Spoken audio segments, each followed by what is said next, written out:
search his name. Di pa ko narinig na may pangalan niya. At first, may ano yung name, sir? When is your birthday? Check ko lang po yung name.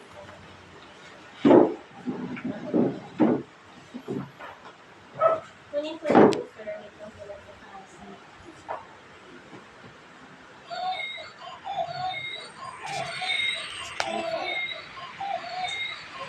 Place now with your food. 45 days. Tapos, prepare ko na kasama po yung gate belt tsaka meron po. Tawag ang promo.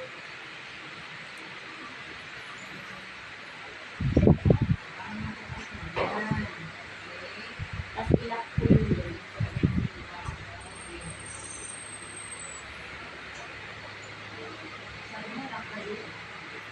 Yung brake po, lock lang yung gawin.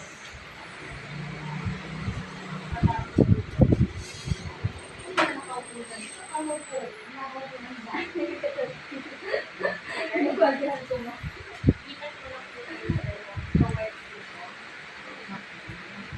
Dito kayo, para nakikita nyo dito.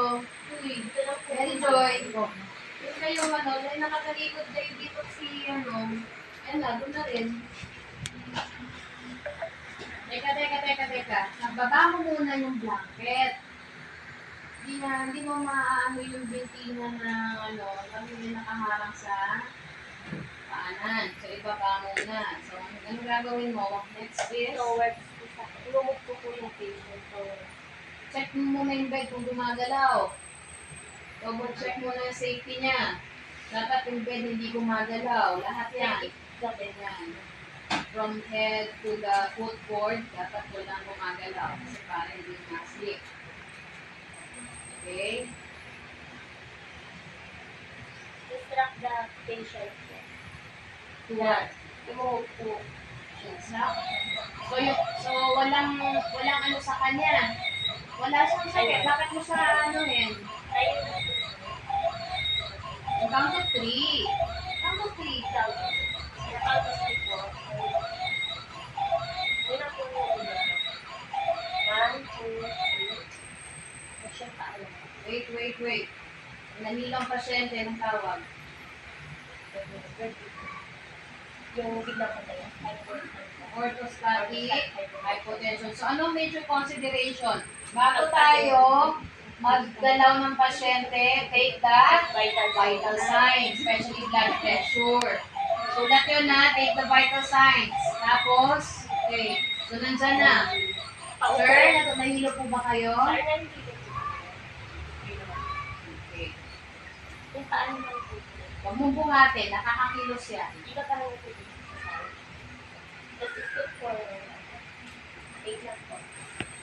Bago mo siya pasabihin scoot forward, kailangan yung footstool. So, ang tawag dun sa silyang maliit na yon, footstool. So, yan ay also assistive device. Bakit siya assistive? Kasi meron siyang, for safety purposes, hindi gumagalaw yung kanyang footstool. Merong rubber tip, hindi siya magudulas. Okay. Kailangan bang ilagyan natin ng footstool? Just in case? Hindi. Pag hindi po. Kasi Pag hindi niya kaya, pero pag kaya naman niya, nakakalakad siya, walang footstool, anong sasabihin mo sa kanya? Scoot forward. Okay, scoot forward, sir. Alright. So, halimbawa, yan kung walang sakit. Ngayon, ang action natin, may sakit. Hindi na ganyan kadali magpatayo at magpaano. So, higa ka ulit. Ang kanyang affected leg is the left side. So, pag sinabing left side, kasama yung kamay, kasama yung binti. Okay? So, pag left side of the body, may semi-paralysis. Okay? So, half body is paralyzed. Saan ang, kung left side, saan ang pwesto ngayon ng wheelchair? Right side. Bakit right side? Kasama right side. Kasi left yung ano niya. So, right side yung good. Yes. Yes. Yan ang sinasabi nyo kanina. Sa head part, kung meron siyang left side paralysis. Tapos, kung maluwag naman din, Kung walang sakit, pwede din sa right, sa head part.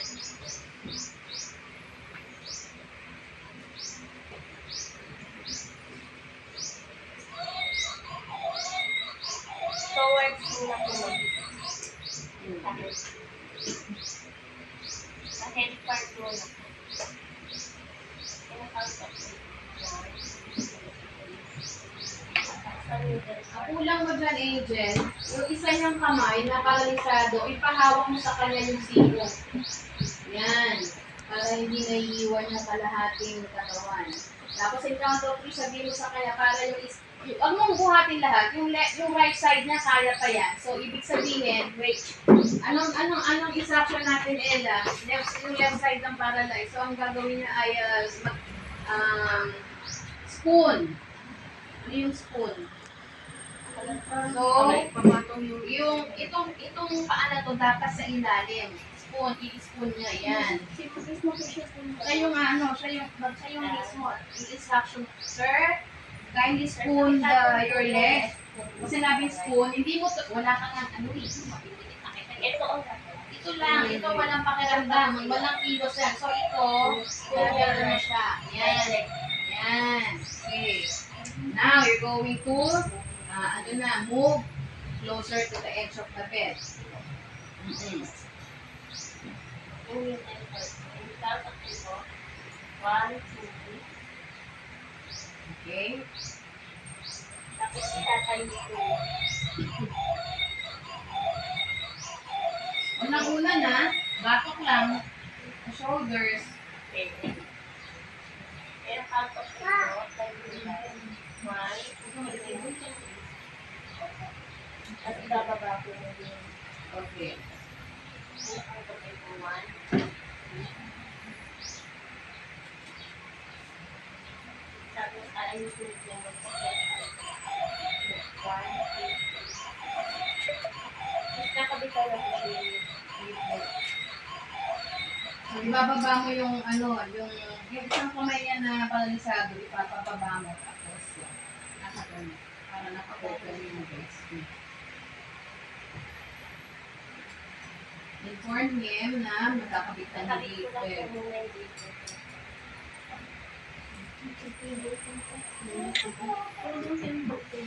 Kasi yung Tapos dapat wala po na. yeah. So, ano mo din? Ikot mo na din. Tapos step forward po.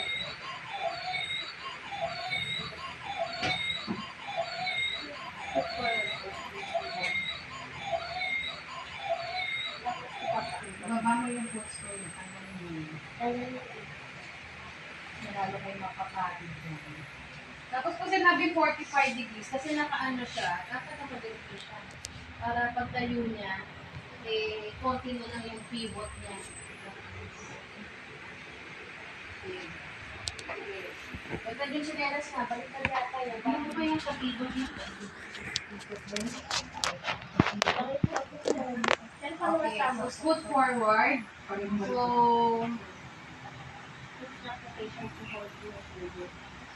teka. So, ngayon, to be sure, dapat yung paa niya nakalapat na sa floor. Pag hindi pa nakalapat, ibig sabihin, you have to scoot forward pa rin.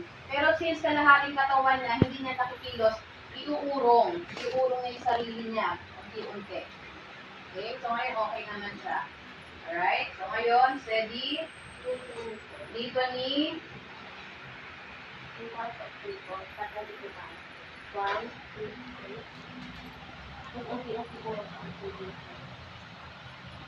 so the pivot turn, slowly. Wait, balik. So, pag ano niya, pag tayo niya, tanong mo ulit kung nagigilo. Okay, tapos, Dahan-dahan lang. natin, sabihin mo, yung malakas niya, abutin yung armrest of the wheelchair. Slowly. Sige, kaya mo kasi mag-half lang naman yung paralyzed. Yes, slowly. Saan ka nakahawak, Angel? Dito ka nakahawak sa seatbelt. Okay, kasi akala ko dito sa yes, ready? 3, 2, 1. Okay. Tapos, yung instruction Let na, the patient turuan mo na, sir, using your good leg, asan ang good leg mo? Yan. So, ibaba yung foot plate mo, side na. Okay, tapos buhat. Sir, huwag muna. Pakibuhat mo muna yung iyong paa na kabila, papunta sa foot plate. Okay, tapos ibaba mo naman yung kabila. Ikaw naman ang magsuot ng slippers niya kasi hindi kaya. Kasi pag ganyan ang mga slippers, you need to upper body mechanics, masakit yan. Okay, what else is needed? mabagal po ng time. Okay, good. Yung sakto lang po na ano, hindi po alalay ko sa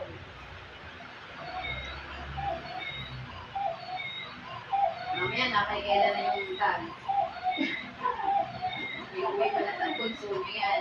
Madali lang po po. Okay? Lang ka. Okay? Gusto na po tayo pupunta po sa x-ray. Okay. Okay. Then, okay. Tapos, babalik. Dito sa kama. So, kung yung kanyang left side is affected, saan naman ngayon ipoposition? Kanina, dito siya sa right side, sa left side. Ngayon, dyan naman siya. Kasi yung strong leg niya, ito, yung kanyang right leg, siya naman ang hinila papunta sa kama. Kanina, nandito yung wheelchair kasi yung left leg niya yung hindi niya maigalaw. Ngayon naman, pagbalik, yung right leg naman niya yung malapit sa kama.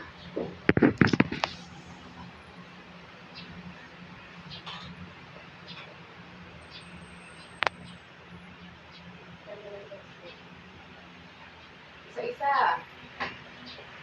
Okay. Tapos, anong ulit, instruct the patient to remove niya yung left leg niya. Sumatin. Tulungan niyo po siya isa sa ano. Then, Pakita siya. dapat itasa muna niya yan. Ayun sa. Okay, start. Tapos, Tapos, put forward. Ito po. Ito lang. Ito lang. Tapos po. Put forward lang. Tapos, patay mo na po. 1, 2, 3. Dahil mo po. Tapos dahan-dahan mo po. I-ano po. Paupo.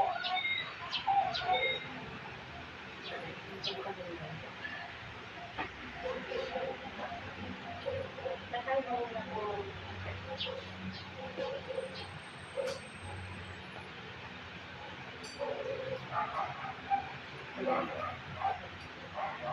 Puro lang sila.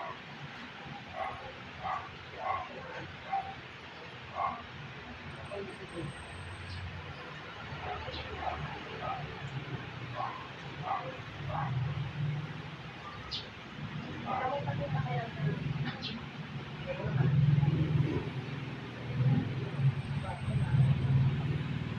so don't forget, bawal na hindi nagbubalit yung mga safety protocol.